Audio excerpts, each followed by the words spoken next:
The first impression of the Magic Chef Mansion arrives long before a person steps onto its grounds. Compton Heights is a neighborhood where streets curve gently around mature trees, and the houses, elegant, historic, lovingly preserved, form a kind of architectural dialogue. Yet even in this refined environment, the mansion at 3400 Russell Boulevard stands apart in a way that feels intentional, almost theatrical.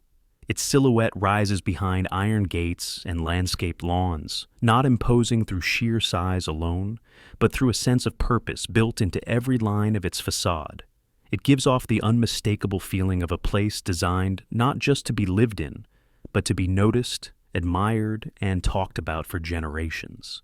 As the viewer approaches the house, that aura only deepens. The slopes of the roof, carved stone details, and tall windows evoke a time when craftsmanship was measured not by efficiency, but by devotion to detail. There is something quietly magnetic in the way the building presents itself, reserved but confident, grand but not ostentatious. It feels like a structure aware of its own significance, as if it has watched the decades pass while keeping certain truths tucked behind its thick walls. People often sense, even before they learn anything factual, that the house carries a story far larger than its physical size.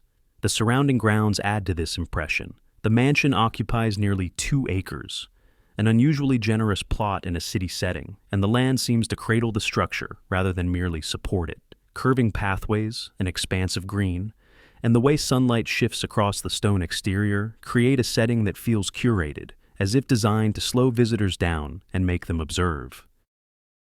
The house does not reveal itself quickly. Instead, it invites the viewer to take in its proportions gradually, noticing how the French Renaissance Revival style allows it to appear both noble and slightly enigmatic. Every vantage point offers a new detail, arches hidden in shadow, delicate ornamentation near the roofline, even the suggestion of rooms tucked deep inside. What makes this first encounter powerful is not just beauty, but the awareness that beauty alone cannot explain the mansion's presence. Many houses are lovely, but few radiate the subtle energy of a structure built during a moment of ambition, invention, and personal vision. The Magic Chef Mansion holds itself the way a person might hold a secret, upright, composed, but carrying weight beneath the surface. And that weight becomes perceptible as soon as one learns that this extraordinary home did not emerge from randomness or luck. It was created for a man whose life and work shaped an entire American industry, and whose desire for permanence and distinction pushed him to commission something unusual even for the affluent era in which he lived. Yet before the story of that man can be explored, the house itself asks to be considered on its own terms. Its size, 12,000 square feet, was not chosen for excess, but for intention. Its rooms, more than 30 in total, were not arranged simply to impress guests, but to create a world within a world. Walking closer, one senses how the building balances strength with elegance, how the architectural choices were made to give it a dignified posture that would withstand the tests of time. The mansion is not loud or aggressive. It is patient. It knows that anyone who steps onto its front terrace will eventually feel compelled to learn more. This is where the mystery begins to form, the invisible thread that pulls the viewer deeper. The mansion stands not as a relic trapped in the year of its construction, but as a living witness that has seen families come and go, traditions fade, eras shift, and meaning accumulate. The structure is not merely preserved, it endures. And in that endurance is the quiet suggestion that the house has absorbed more than the passing of seasons. It has absorbed ambition, innovation, reinvention, and a few unexpected twists that would later bring scholars, historians, and restorers into its halls for reasons far beyond architecture. All of this starts with one impression: the feeling that this house, even among many impressive houses, was built to outlast the people who created it.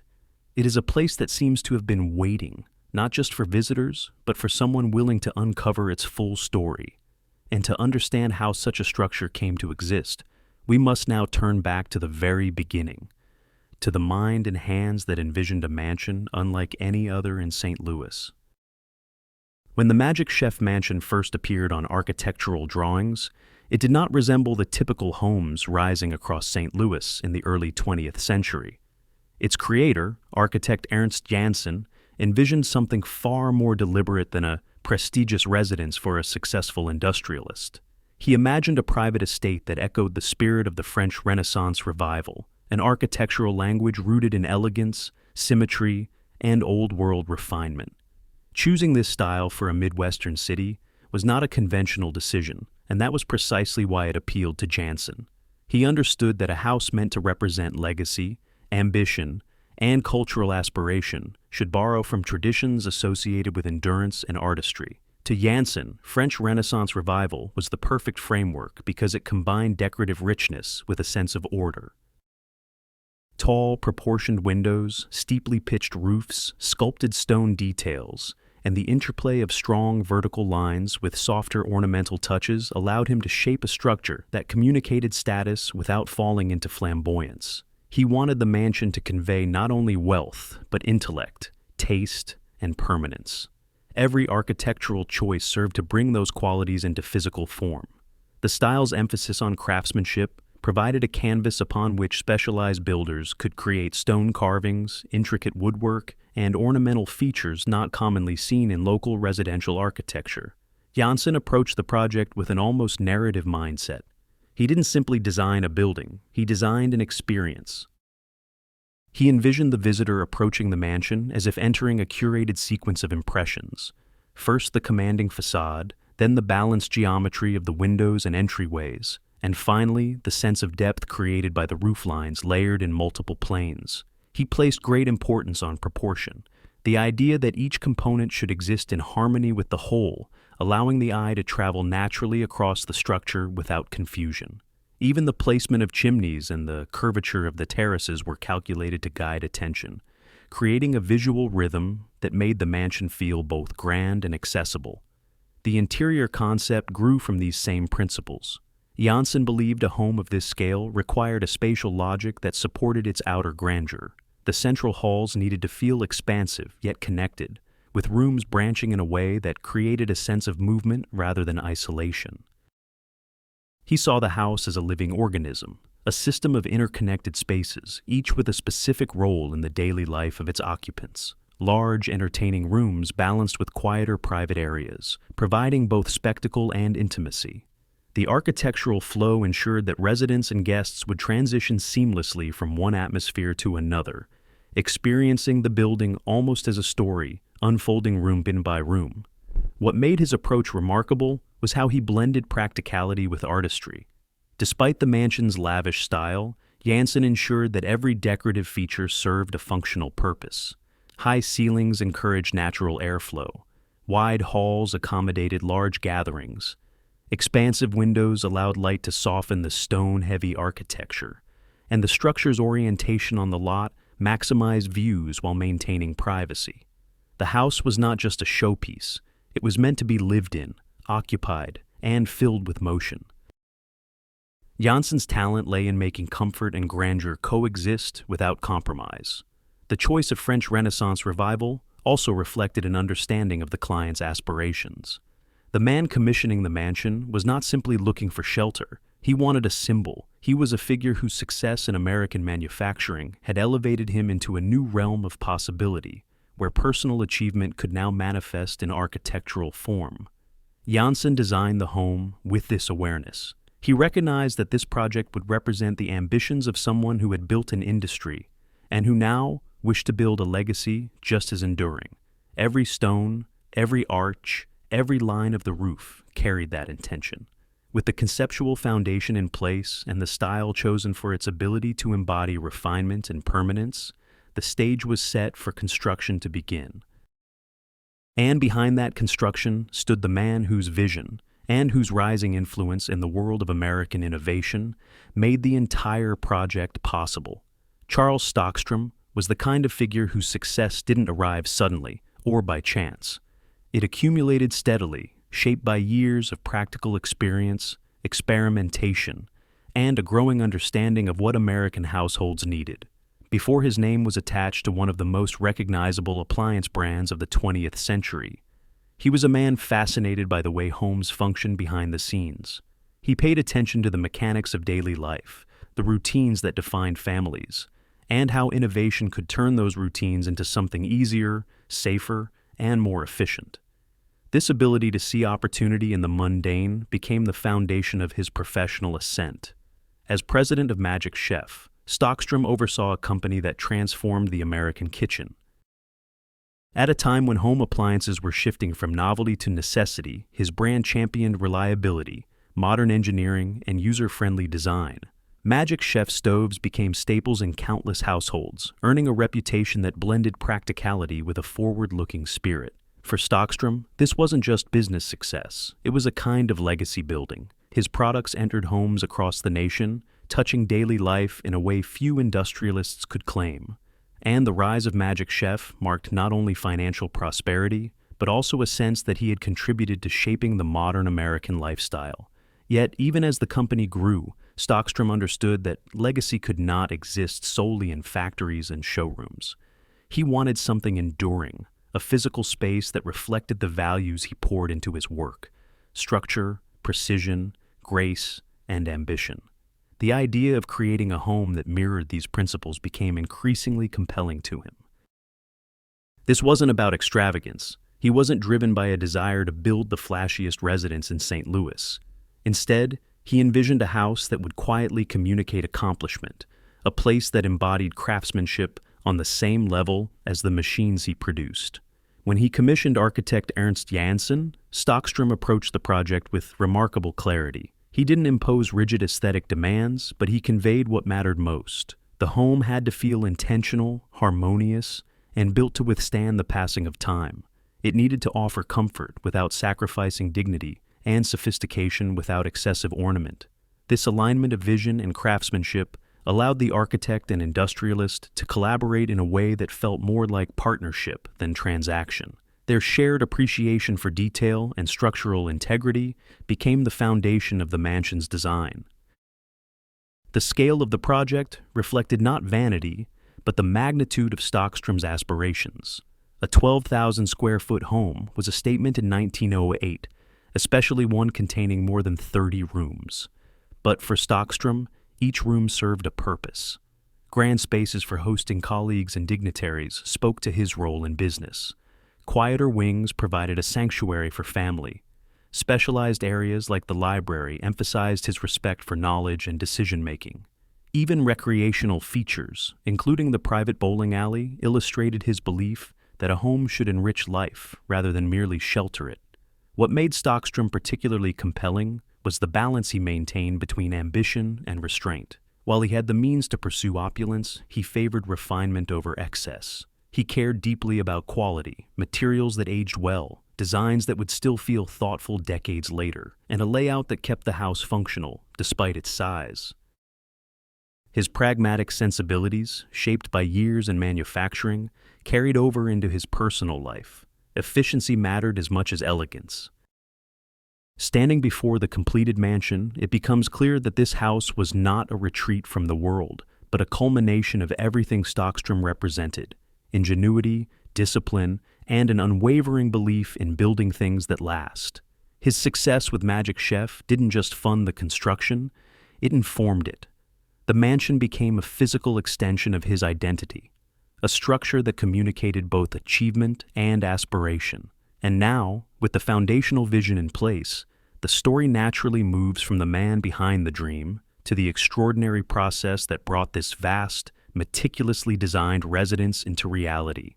1 year of construction, an ambitious budget, and a team dedicated to turning a vision into stone, wood, and light. Construction of the Magic Chef Mansion began in 1908, at a moment when American architecture was transitioning from Victorian flourish to a more disciplined, European-influenced precision. The project unfolded with an urgency that might seem surprising given the mansion's size. It took only a single year to complete, a pace that required exceptional coordination, a large labor force, and a commitment to modern building methods that were advanced for their time. The budget of $49,500, substantial in 1908, signaled not extravagance but efficiency, as every dollar supported craftsmanship rather than superficial decoration. From the moment the first stones were laid, the site became a kind of living machine, Carpenters, masons, iron workers, plaster specialists, and stone cutters operated in a carefully sequenced rhythm, each group stepping in at the precise moment the previous one finished its task. It wasn't uncommon to see dozens of workers on the property at once, moving across scaffolding, transporting materials, or shaping complex architectural details directly on site. The house's French Renaissance Revival style required an incredible amount of handwork. Arched windows, carved motifs along the exterior, and tailored stone blocks were not mass-produced components. Much of the detail had to be shaped manually, guided by Janssen's drawings and adjusted to the realities of the construction itself. Advancements in early 20th century construction technology allowed the team to build quickly without sacrificing quality. Steel framing reinforced portions of the structure, enabling wider rooms and higher ceilings. New heating and ventilation concepts were incorporated to make such a large home more comfortable, and updated insulation materials helped maintain stable interior temperatures throughout the Midwestern seasons. These innovations were applied with the precision of an industrial process, reflecting Stockstrom's own background in manufacturing. He believed that a home, especially one intended to endure, should benefit from the same level of engineering foresight that guided his appliances. Materials arrived in steady shipments: thick lumber for beams and floors, carefully selected stone for the exterior, heavy roofing tiles imported to achieve the proper European profile. Inside, specialized woods were chosen for durability and grain, the kind that could be polished over and over without losing definition. Craftsmen responsible for these materials were not anonymous laborers. Many had reputations of their own. Some had spent years restoring older mansions around St. Louis. Others had apprenticed under European artisans and brought those skills to American soil. Their collective expertise shaped the mansion into something more intricate than a construction project. It became a testament to the era's belief in the value of skilled hands. The pace of building created an atmosphere of controlled intensity. Each week introduced new visible progress, walls rising from the foundation, roof lines beginning their dramatic angles, windows fitted into frames that still smelled of fresh-cut wood. By the time interior work began, the structure already conveyed power and elegance, even before finishes or furnishings existed. Workers moved inside to lay floors, carve stair railings, install paneled walls, and prepare surfaces for textiles and lighting fixtures. Every detail carried Janssen's emphasis on proportion and harmony, ensuring that once completed, the house would feel balanced from the moment someone crossed the threshold. The one-year timeline meant that decisions had to be correct the first time. There was little room for reworking once the structure advanced to its next phase. This precision created a kind of architectural momentum, each detail reinforcing the next, each piece aligning with the vision initially set by Stockstrom and shaped by Janssen. The home grew like a portrait being painted layer by layer, both bold in outline and careful in refinement.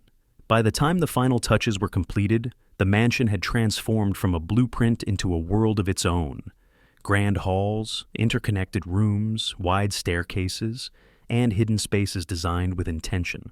And now, with the building's exterior and internal framework established, the story naturally moves inward, into the first impressions of the interior, the atmosphere those spaces created, and the life that would soon unfold inside them. Stepping inside the Magic Chef mansion feels less like entering a residence and more like crossing into a carefully orchestrated interior world, one that unfolds gradually, room by room, across 12,000 square feet of intentional space. The scale is the first thing a visitor notices, but it is not overwhelming. Instead, the house creates a sense of widening horizons, as if every doorway opens into a new dimension with its own atmosphere and purpose. More than 30 rooms extend along corridors, branching into private retreats, formal gathering spaces, and unexpected niches that reveal the architect's fascination with movement and flow. The main hall introduces the mansion's interior language. High ceilings lift the eye upward, emphasizing verticality and refinement, while polished woodwork anchors the space with warmth. Sunlight filters through tall windows, softening the intricate patterns carved into the staircase railings. The halls feel both deliberate and inviting, designed to guide guests deeper into the interior without ever fully revealing what lies ahead.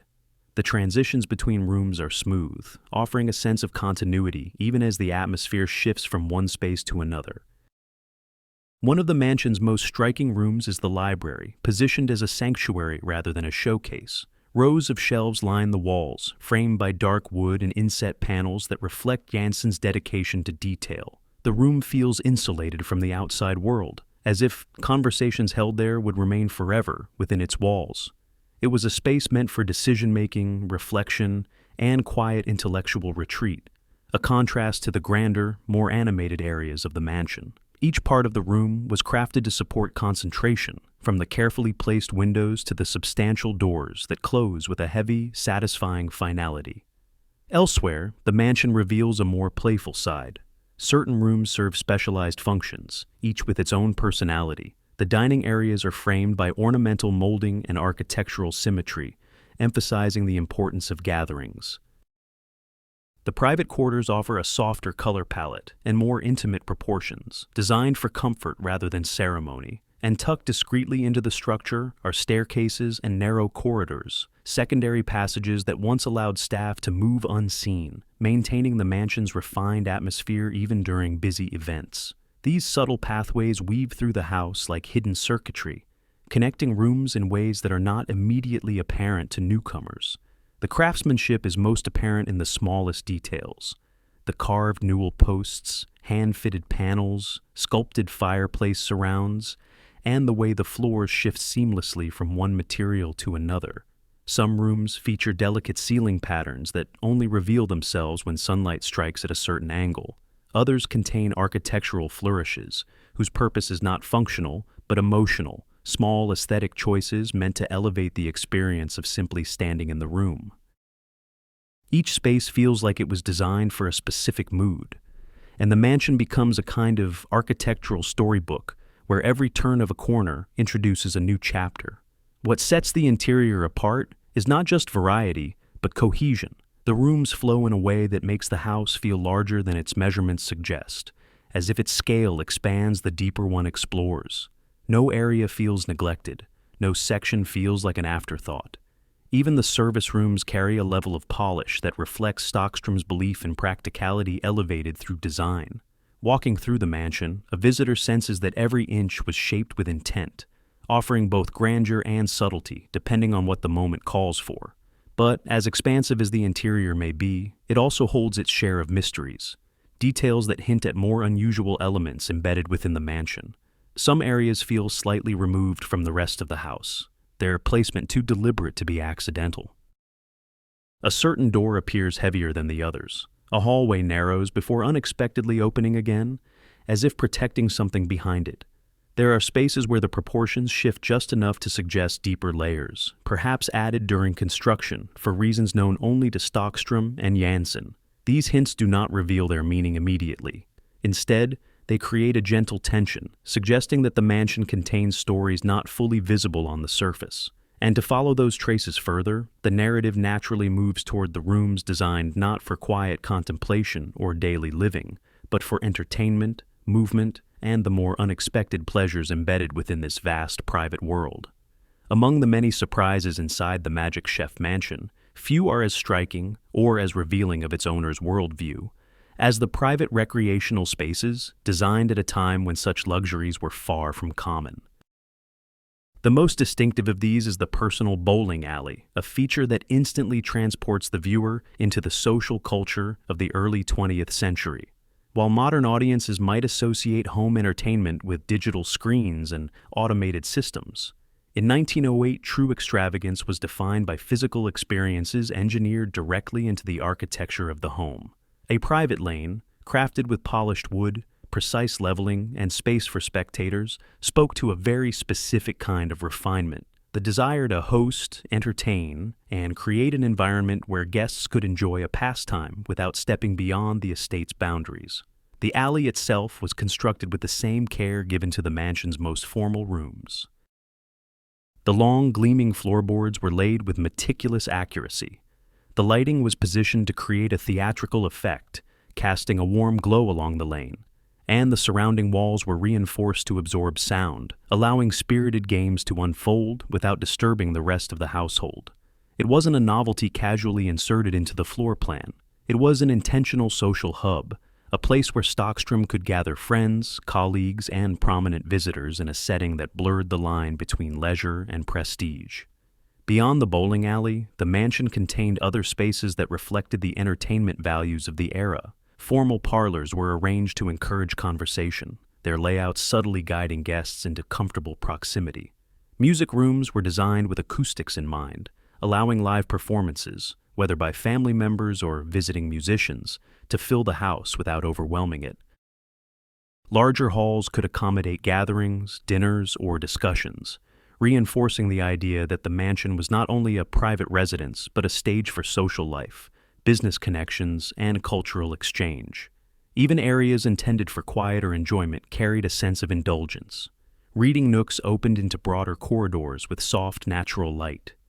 Window seats created pockets of relaxation overlooking the grounds, and small alcoves offered intimate retreats within the larger structure. Together, these features created an environment where daily life could shift effortlessly from solitude to celebration. These entertainment spaces also highlight how progressive Stockstrom was in his view of domestic comfort. Many affluent families of the time relied entirely on external clubs and institutions for leisure, but Stockstrom envisioned a home that could satisfy every need, from work to rest to recreation, under one roof. He believed a residence should enrich life in a tangible, dynamic way, providing experiences that elevated the ordinary into something memorable. This approach set the mansion apart even among the grand homes of its day. Yet, as remarkable as these rooms were, their purpose transformed over the decades. As the world outside changed, so did the rhythms of life inside the house. The bowling alley, once a centerpiece of early 20th century entertainment, later became a relic of a fading era. Parlors designed for formal gatherings shifted into quieter, more personal spaces. Rooms that once hosted dinners and discussions gradually adapted to new residents, new uses, and new cultural expectations. The mansion absorbed these changes without losing its identity, evolving as naturally as the city around it. And through each transformation, the house remained a container for stories, moments of celebration, creativity, and everyday life that accumulated over generations. The shifting uses of these rooms remind us that the mansion was never static. Even in its most opulent years, it adapted, redefined itself, and carried forward traces of every life lived within its walls. With this sense of time and transformation in place, the narrative now moves beyond the era of Stockstrom's influence, toward the quieter decades that followed, years in which the mansion's grandeur remained intact, but its halls grew still, waiting for the next chapter and the person who would eventually bring it back to life. After the years shaped directly by Charles Stockstrom's vision and presence, the mansion entered a different phase, one defined less by lively gatherings and innovation, and more by the slow, almost imperceptible shifts that occur when a grand house begins to outgrow the era that created it. When the original chapter of the family's life in the mansion came to an end, the house remained physically intact, standing with the same dignity it had always possessed, yet its halls grew quieter. The wide rooms that once echoed with conversation began to settle into stillness, and the carefully crafted details that had dazzled guests now waited for new eyes that rarely arrived. In the decades that followed, time became both a companion and a quiet adversary. The mansion continued to hold its architectural identity, but without the constant care and activity it was built for, certain elements began to fade. Sunlight still poured through the tall windows, but it illuminated small signs of aging, wood that lost some of its polish, plaster that showed delicate cracks, hardware that stiffened with each passing year. Large homes of this scale are not built to pause. They rely on continual engagement, each room needing the subtle reinforcement that regular human life provides. As fashions changed and domestic habits transformed throughout the mid-20th century, the mansion gradually drifted out of alignment with the world around it. Newer houses favored simpler layouts, smaller footprints, and modern amenities that required fewer hands and less maintenance. While the Magic Chef Mansion retained its grandeur, its sheer size and complexity made it more challenging to sustain, without the same resources and attention it once enjoyed. Some decorative pieces disappeared over time, Certain rooms lost furnishings that had previously helped define their character, and a few architectural details, though still present, were no longer highlighted in the way Janssen intended. The surrounding neighborhood also evolved. Compton Heights remained elegant, but the social and economic energy that had once supported elaborate homes, like Stockstrom's, shifted as the decades progressed. The mansion stood like a monument to a previous century, respected but slightly out of step with the rhythm of modern life. Visitors who walked past sensed its importance, yet the stories inside remained suspended, waiting for someone to bring them forward again. Despite these quiet years, the house never slipped into ruin. Its foundation remained strong, its craftsmanship resilient, and its presence unmistakable. But the difference between survival and vibrancy became increasingly apparent. A structure built to host, inspire, and impress was not meant to exist merely as a silent relic. The mansion needed a new caretaker, someone who could understand not only its architectural value, but the emotional and historical weight it carried. By the late 1980s, the mansion stood at a crossroads. Its rooms held the accumulated calm of several decades, along with the subtle erosion that comes from long periods without restoration. Yet beneath this stillness, the house remained full of potential, waiting for a moment that would reshape its trajectory. That moment arrived in 1990, an inflection point that would not only end the mansion's period of quiet endurance, but introduce a new figure who would see the house not as a burden from the past, but as a rare opportunity to revive an extraordinary piece of St. Louis history. The turning point in the mansion's long, drifting quiet arrived with an event that reshaped not only its ownership, but its entire future. When Charles Stockstrom's daughter, the last direct family member connected to the home's earliest era, passed away, the house, once a living extension of the family's identity, suddenly became unanchored. Without an heir prepared to take on its scale, its maintenance needs, and its historical weight, the mansion was placed on the auction block. It was a moment charged with uncertainty. Grand homes of this size often face difficult fates when they lose their original caretakers. Some become divided, some fall into disrepair, and others simply vanish into private hands that do not fully understand what they have acquired. The Magic Chef Mansion, however, drew the attention of someone uniquely positioned not only to purchase it, but to appreciate its significance and revive its spirit. That person was Shelley Donaho, daughter of Zane Barnes, a figure known for his leadership at Southwestern Bell. She arrived at the auction not as a collector looking for a trophy, but as someone with an instinct for preservation and a desire to honor the legacy of both her own family and the city's architectural heritage. The moment she stepped into the bidding, the mansion's trajectory shifted. Winning the property for $400,000 might sound straightforward, but the reality was far more nuanced. The purchase price did not reflect the true cost of what she was taking on. Sheltering 12,000 square feet of historical architecture, complete with aging systems, worn materials, and decades of deferred maintenance, meant assuming a responsibility far larger than the auction listing suggested. Donaho understood this. She wasn't buying a residence, she was accepting stewardship. And with that decision, she set the mansion on a path that would ultimately return it to the center of public attention. When Donaho first stepped inside as the new owner, the house greeted her with a mixture of lingering beauty and quiet neglect. Much of the original architecture remained intact. The sweeping staircases, heavy doors, ornate woodwork, and the elegant proportions that Ernst Janssen had carefully crafted. But the years of stillness were visible too. Some rooms felt dimmer than they should, their finishes dulled by time. Fabrics had faded, metals had tarnished, and the once vibrant flow of the interior had slowed, as though the mansion had been holding its breath through the years. Yet, even in this state, the house radiated potential. Donaho moved through the rooms with a kind of intuitive understanding, recognizing not only what needed repair, but what deserved revival. She saw past the dust, the outdated fixtures, and the quiet corners. She saw a structure waiting for attention from someone who appreciated its spirit.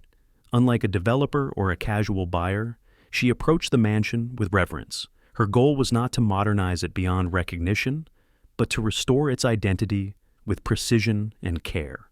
Her exploration of the mansion revealed details that were both expected and startling. Ornamental elements still clung to their original craftsmanship, waiting for restoration. The private bowling alley remained intact, though tired. The library, though dim, held the same gravity it once possessed. But she also encountered areas that hinted at deeper stories, rooms whose furniture had disappeared, hallways that suggested shifts in use over decades, and subtle architectural clues that showed how the house had adapted to changing eras. Each discovery reinforced her conviction that the mansion deserved a second life. And with that conviction came a commitment that would define the next several decades of the house's existence. Donaho didn't simply intend to repair what was broken. She intended to resurrect the home's past with such accuracy that visitors could feel the presence of 1908 beneath their feet. This decision leads naturally to the next stage of the mansion's story, the immense restoration effort that followed, a process that required not only resources and patience, but deep respect for the home's origins. And within that effort, Donaho uncovered elements that would transform the mansion into something far more complex and far more remarkable than a restored historic residence. When restoration began, Shelley Donaho approached the mansion with the understanding that she was not simply repairing an old structure, she was breathing life back into an era that had nearly slipped through the cracks of time. Her first steps were guided by a commitment to authenticity. Instead of imposing contemporary tastes on a historic interior, she sought to reconstruct the feeling of the mansion as it might have looked during its most vibrant decades. This meant embracing the challenge of recreating spaces with precision, relying on research, intuition, and an instinctive respect for the home's architectural language. One of the most ambitious early projects was the kitchen. Rather than modernizing it with sleek surfaces and contemporary appliances, Donaho turned back the clock, reimagining the space in the spirit of the 1930s, an era when the Magic Chef Company, under Stockstrom's leadership, was reshaping the American household. She scoured auctions, estate sales, private collections, and specialized dealers, searching for original Magic Chef appliances from that period.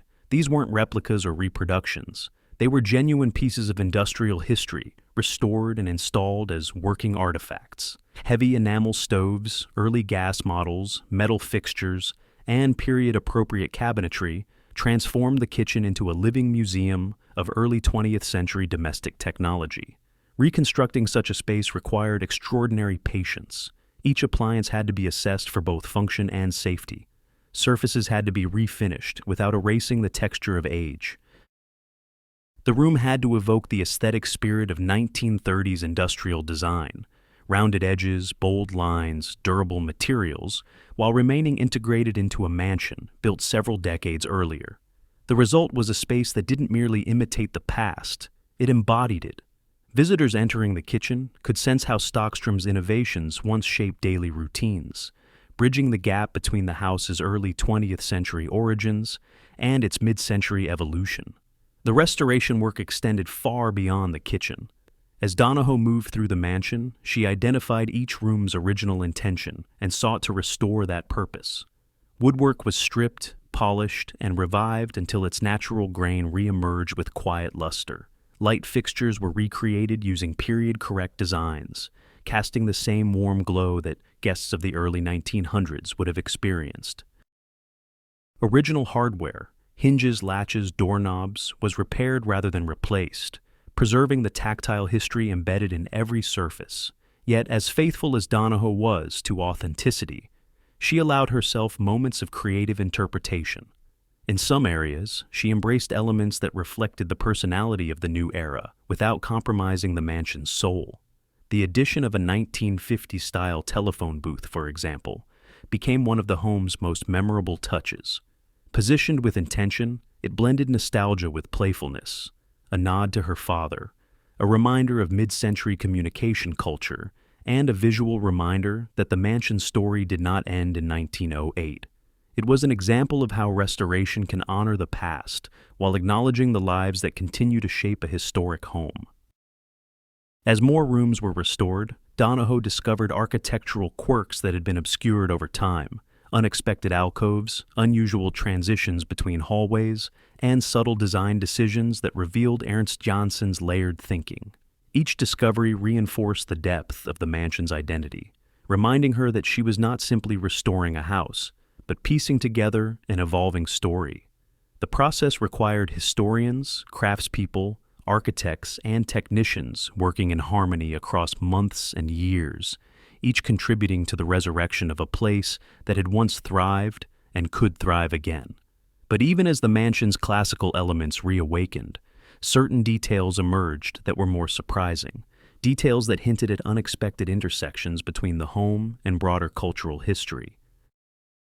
These discoveries would eventually guide Donaho toward a deeper, more ambitious vision for the mansion, one that extended beyond restoration and into preservation, education, and public engagement.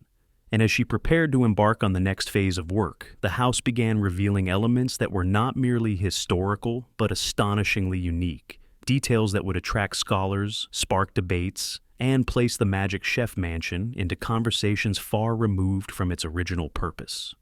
One of the most memorable and quietly emotional decisions Shelley Donaho made during the restoration was the addition of a full 1950s-style telephone booth, a feature that, at first glance, might seem whimsical or even out of place inside a mansion rooted in early 20th century elegance. But for Donaho, the booth was far more than a decorative curiosity.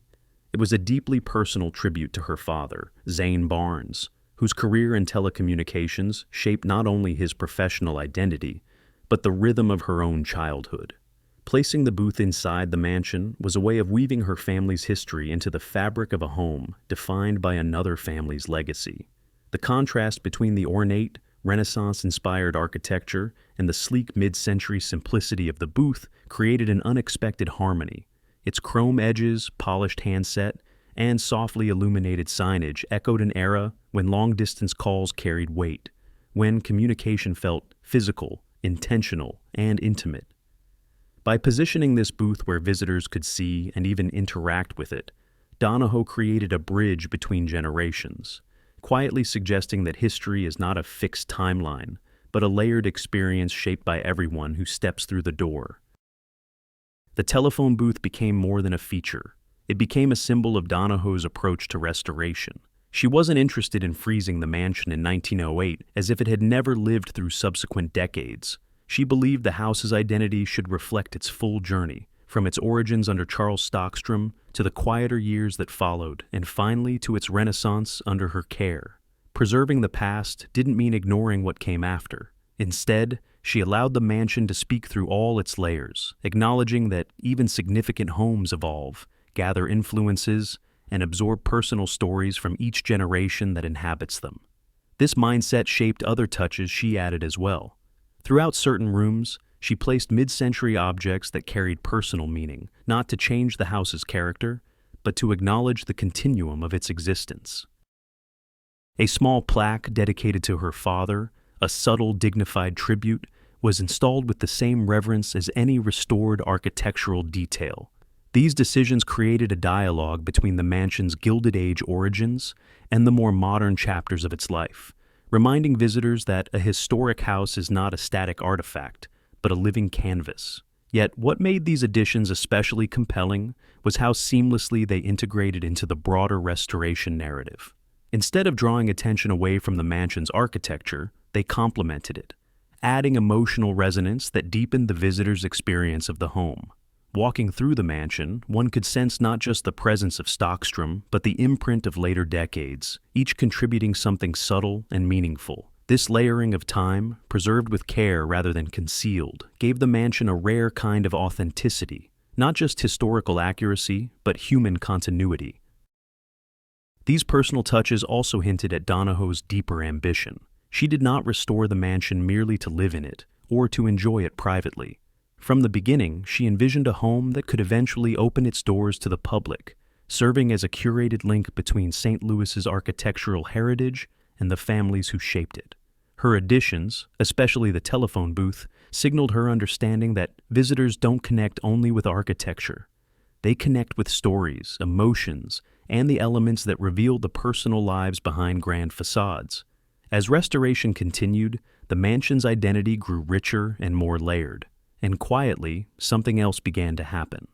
Scholars, historians, and art experts started taking interest in the house, not just for its architecture, but for objects within it that hinted at connections far outside the realm of domestic history.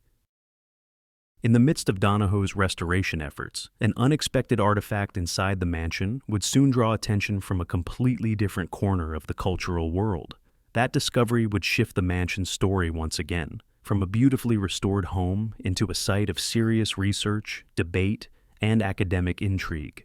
By the early 2000s, after more than a decade of continuous restoration, the mansion had begun to show signs of rebirth, not simply as a private home, but as a cultural landmark ready to reclaim its place in the public imagination. Shelley Donaho, who had spent years reviving the house room by room, recognized that the next phase of its life would require a different kind of care. This wasn't just about preserving beauty anymore. It was about formalizing the mansion's status as a historic site, ensuring that its architecture, stories, and artifacts would remain protected for generations to come. In 2006, she initiated a restoration phase that went beyond cosmetic repair. This time, the work was deeply structural, aimed at bringing the mansion into full alignment with historic preservation standards. To do this, she sought historic tax credits, a resource that required meticulous documentation, architectural accuracy, and adherence to strict guidelines that governed every decision, from the type of wood used to repair a window frame to the method for restoring plasterwork. Securing these credits wasn't merely a financial strategy. It was a declaration that the Magic Chef Mansion deserved to be recognized as a significant architectural and cultural asset.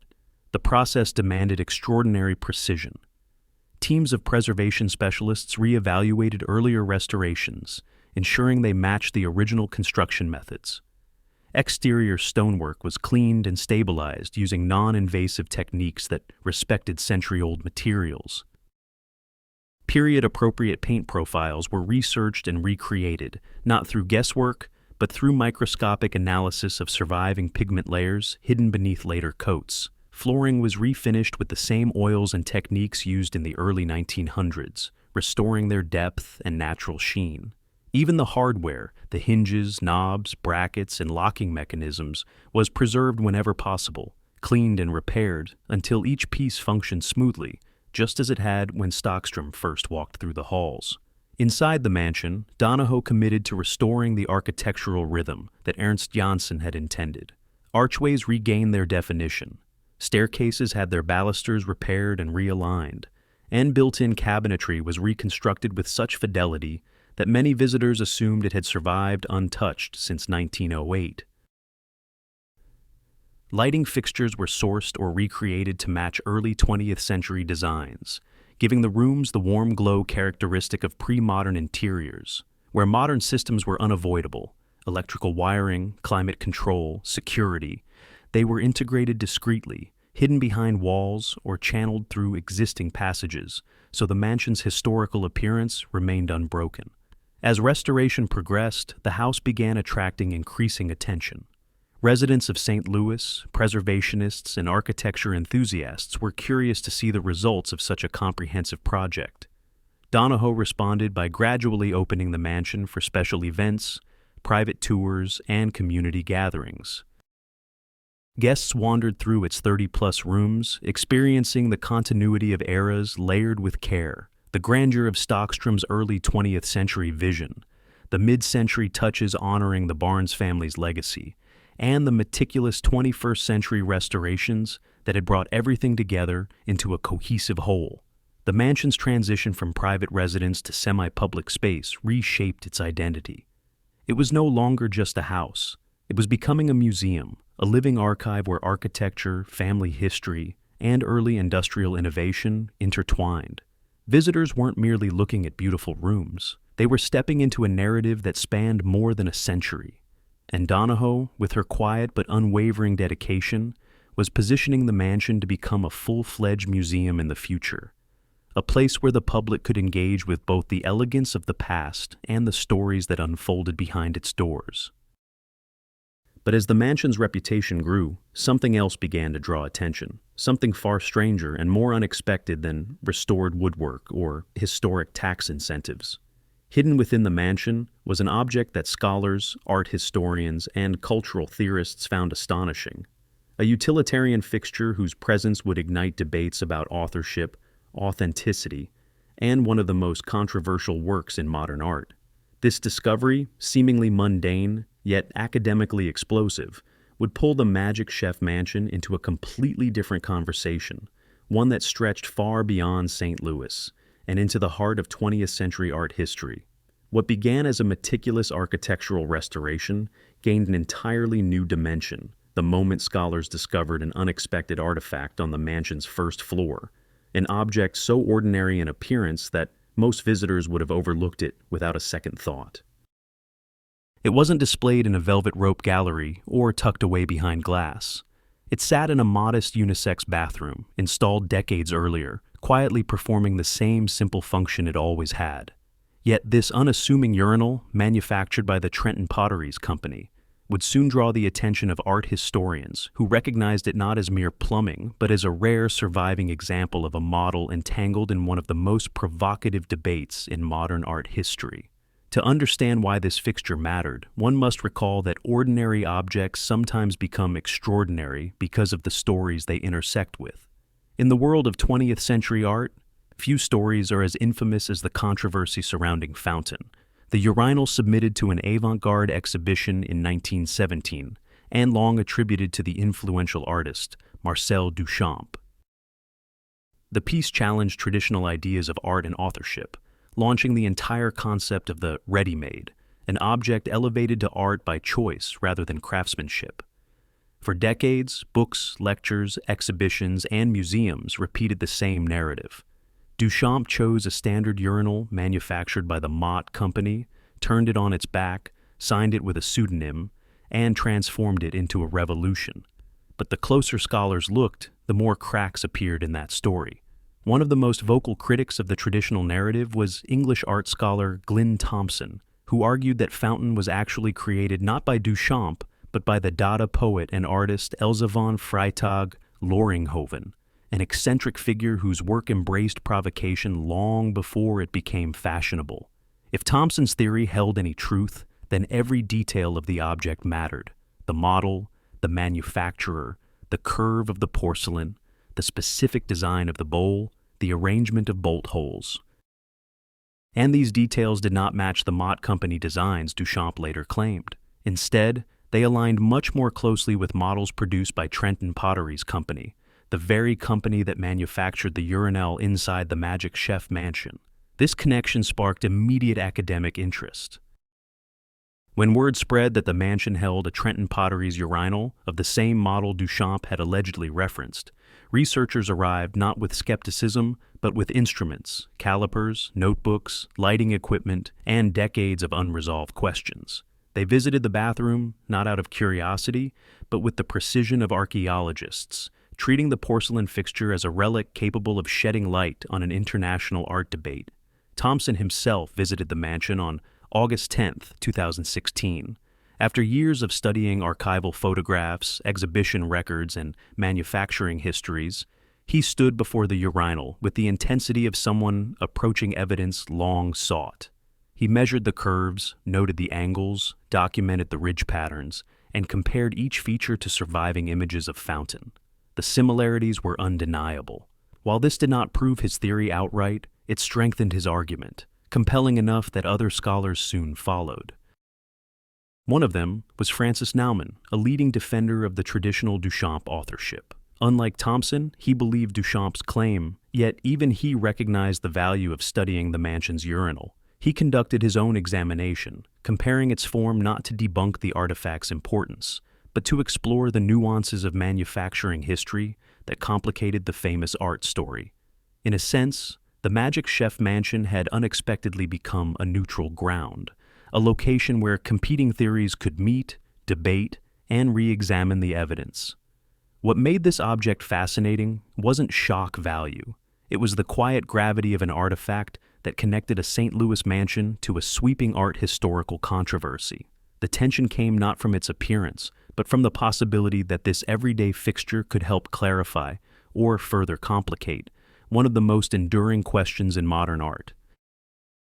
And as the research intensified, it became increasingly clear that the mansion was no longer simply a restored architectural treasure. It was becoming a site of active inquiry, a house whose walls held not only stories of early 20th century ambition, but links to mysteries far beyond its original purpose. The controversy surrounding Fountain is one of the most persistent and emotionally charged debates in modern art, a dispute that reaches far beyond museums and textbooks. To understand why scholars traveled from across the world to examine a porcelain fixture inside the Magic Chef mansion, one must step into the story of how a simple urinal became a cultural lightning bolt. For decades, Fountain has been celebrated as Marcel Duchamp's boldest gesture, a work that redefined art by choosing an everyday object, recontextualizing it, and presenting it as a challenge to traditional aesthetics. The urinal rotated on its back and signed R. Mutt became a symbol of intellectual rebellion, a cornerstone of the idea that meaning can be created not by the object itself, but by the artist's decision to elevate it. Yet the narrative has never been universally accepted. Over time, inconsistencies began to surface in Duchamp's own recollections. He retroactively claimed authorship years after the original event, first anonymously and later with increasing confidence. But the specifics he provided, particularly the manufacturer he named, did not align with the historical record. These discrepancies led some scholars to look more closely at another figure from the era, Elsa von Freytag-Loringhoven, a radical Dadaist whose life and work embodied the spirit of provocation more intensely than many of her contemporaries. Unlike Duchamp, who often approached conceptual art with wry detachment, Elsa embraced disruption as a personal philosophy, transforming everyday materials into sharp, confrontational expressions that mirrored her unconventional life. Glyn Thompson became one of the most vocal proponents of Elsa's authorship. He argued that Fountain bore the hallmarks of her irreverent aesthetic, and that Duchamp, rather than creating the piece, had later positioned himself as its author to bolster his theoretical legacy.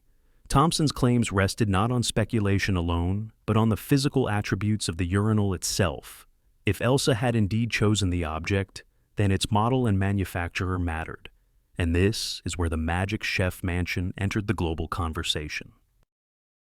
The urinal in its first-floor bathroom matched the specifications of the models produced by Trenton Potteries Company, specifications that aligned with the object in the 1917 photographs far more convincingly than the Mott Company urinal Duchamp described decades later. The importance of the mansion's urinal was never about sensationalism. It lay in the possibility that it represented a surviving example of the precise type of object used in Fountain. Scholars like Thompson saw it as a rare opportunity to study the contours, curvature, and manufacturing details that could clarify or challenge long-held assumptions. For years, arguments about Fountain remained abstract, based on photographs, recollections, and theoretical writings. But here, inside a restored St. Louis mansion, was a tangible artifact capable of grounding the debate in physical evidence. Francis Naumann, one of the most respected Duchamp scholars, visited for the opposite reason. He believed firmly in Duchamp's authorship, yet he understood that any serious debate requires rigorous examination. His presence at the mansion signaled that even defenders of Duchamp recognized the need to confront unresolved questions. Naumann examined the urinal carefully, taking notes on its design and reflecting on its relationship to the object Duchamp allegedly selected. While he maintained his position, he acknowledged that such comparative studies were essential for advancing the discussion beyond speculation. The mansion thus became a kind of intellectual crossroads, a place where differing interpretations of modern art's most provocative object converged. The urinal's importance rested not in its function, but in its capacity to illuminate a broader cultural mystery. Every measurement taken, every curve analyzed, and every historical detail scrutinized contributed to an evolving narrative that challenged established assumptions and invited the world to reconsider how art history is written. The presence of this artifact inside the Magic Chef mansion added an unexpected layer to the home's identity. What began as a private residence had already become a restored landmark, and now it also served as a site where the boundaries between domestic life and avant-garde history blurred. As scholars debated, measured, and theorized, the mansion gained a new reputation, one shaped not only by architecture and restoration, but by its connection to one of the most fascinating artistic controversies of the 20th century. And as this debate unfolded within its walls, attention shifted toward the deeper implications of the discovery, raising new questions about what other stories the mansion might contain and how its presence in St. Louis continued to influence the cultural landscape long after Stockstrom's era had ended. When Glyn Thompson arrived at the Magic Chef Mansion, he did not walk its halls as a casual visitor, admiring architecture. He moved with the focus of a researcher, entering a controlled environment where every detail might contain a clue. The restoration work had preserved the house so thoroughly that stepping inside felt like stepping into a time capsule. Yet, Thompson's attention was fixed on a single destination, the unassuming first-floor bathroom where the Trenton Potteries urinal quietly sat. Before beginning his measurements, he spent time observing the object in full context, noting how the fixture fit into the surrounding space, whether its installation showed signs of alterations, and how the porcelain reflected early 20th century manufacturing norms. To him, this was not plumbing, it was potential evidence. Once the examination began, the atmosphere became methodical.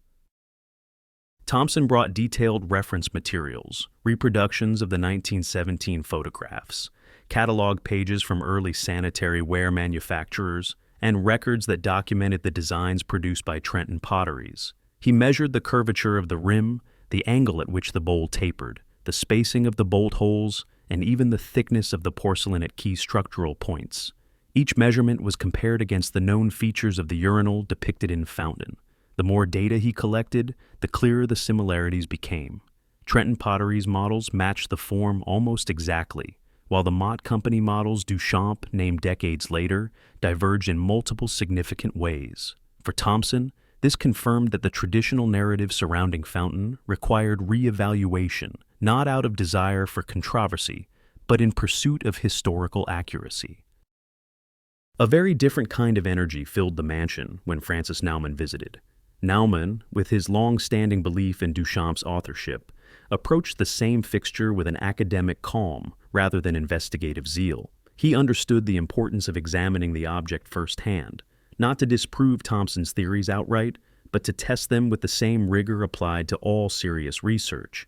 His method was less about searching for discrepancies and more about contextualizing them. He compared the design to known examples from the era, analyzed the photographic distortions present in the original documentation of Fountain, and considered how early exhibition records might have influenced later recollections. Where Thompson saw decisive correlations, Naumann saw possibilities that still allowed for Duchamp's authorship, suggesting that photographic interpretation or variations in production could explain the differences. Their contrasting perspectives did not create hostility. Instead, they transformed the mansion into a site of intellectual exchange. Within its restored halls, two scholars stood on opposite sides of a decades-long debate, yet both treated the house and its contents with respect. Conversations took place not only in the bathroom itself, but throughout the mansion's rooms, where its quiet acoustics amplified the weight of their discussions. The environment seemed to encourage reflection. It was a home designed for contemplation as much as social gatherings, and the scholars responded to that atmosphere intuitively. Visitors who witnessed these examinations described the experience as surreal. Distinguished researchers kneeling beside a porcelain fixture with the same seriousness one might bring to examining a rare manuscript or archaeological relic. Their presence underscored how fragile the boundary is between ordinary objects and extraordinary significance. The mansion had unknowingly preserved an artifact that might help untangle one of modern art's most persistent mysteries. As Thompson and Naumann departed, leaving behind pages of notes, photographs, and new lines of inquiry, a subtle shift occurred in how the mansion was perceived. If a simple bathroom fixture could carry such far-reaching implications, what else within these walls might hold stories overlooked or forgotten? The house, already rich with architectural detail and personal history, now felt deeper, more layered, more mysterious. Every hallway seemed to suggest the possibility of another discovery. Every room a potential link to a broader cultural narrative. This realization created a natural transition toward the question that would shape the final phase of the mansion's story. If one unexpected artifact had drawn global attention, Could the Magic Chef Mansion still hold other secrets waiting quietly in its structure, its archives, or its long, echoing memory of the people who once lived and worked within its walls? By the time the Magic Chef Mansion reached its fully restored state, it no longer resembled a place defined solely by the ambitions of its original owner, or even by the decades of care invested by its modern steward. It had evolved into something larger and far more intriguing, a structure that operated almost like a living organism, absorbing each chapter of its existence and reflecting it through countless architectural, historical, and emotional layers. Its walls carried the imprint of multiple generations, its rooms held the echoes of conversations long past, and its unexpected artifacts connected it to debates far beyond the borders of St. Louis. Walking through the mansion today, one senses an atmosphere that cannot be replicated in newly built spaces. It is the product of time, memory, and the unexpected intersections between personal lives and cultural history. The grand hallways, once filled with the purposeful steps of the Stockstrom family, now guide visitors through a century's worth of transformation. The restored library invites reflection not only on the intellectual pursuits of its earliest inhabitants, but on the scholarship that later unfolded within its walls. Even the playful touches, like the mid-century telephone booth, carry meaning, reminding visitors that history is not static, but a flowing narrative shaped continuously by the people who inhabit it. The mansion's evolution from private residence to semi-public landmark and, eventually, to a site of scholarly intrigue reflects a trajectory few houses ever experience. Its careful restoration brought back the elegance of 1908. Its reinterpretations acknowledge the mid-century layers of its life, and its unexpected connection to the fountain controversy pushed it into the realm of international cultural dialogue. All of these elements coexist seamlessly, offering a reminder that significant places often carry significance far beyond their original purpose. What makes the mansion truly compelling is not only what has been discovered, but what remains unresolved. The urinal that sparked global academic interest is just one example of how the house continues to surprise. Its size, its architecture, its hidden corridors, and its long periods of occupancy and stillness suggest that there may be stories yet untold. Architectural quirks hint at former uses now forgotten. Rooms restored to their original splendor may still conceal subtle traces of earlier modifications. Details installed during the Stockstrom era may have deeper origins, while features added later could hold clues to how the mansion adapted to changing times. As visitors move from room to room, they often feel that the house is still quietly observing them, as though waiting for someone to ask the right question or notice the overlooked detail that reveals another part of its past. The mansion's role has shifted, no longer simply a home or a restored landmark. It now stands as a museum of mysteries, inviting curiosity rather than offering definitive answers.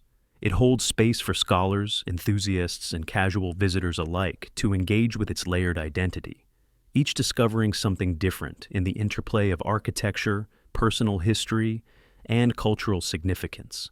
And this is where the story, rather than ending, simply pauses. The mansion has offered a glimpse into its complex life, its origins under Charles Stockstrom, its decline and revival under Shelley Donaho, and its surprising intersection with a global artistic controversy. But these chapters are only part of what the house contains. In the full narrative, we will explore the hidden elements, the forgotten artifacts, the architectural decisions that reveal more than they initially seem, and the subtle signs left behind by every person who shaped the mansion's identity. The Magic Chef Mansion stands ready, its doors open, and its walls quietly listening, inviting us deeper into its history. The journey continues not with finality, but with the promise that within this vast and intricate home, there are always more stories waiting to be uncovered.